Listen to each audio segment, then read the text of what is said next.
kaya sinulat yun? One eternity later.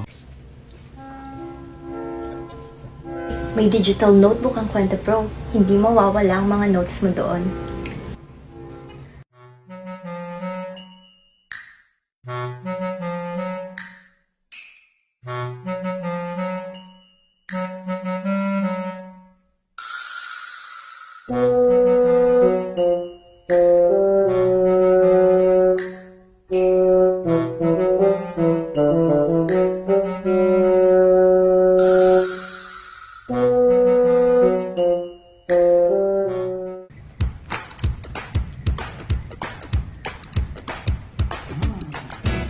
Sa Kwento Pro, lahat ng notes mo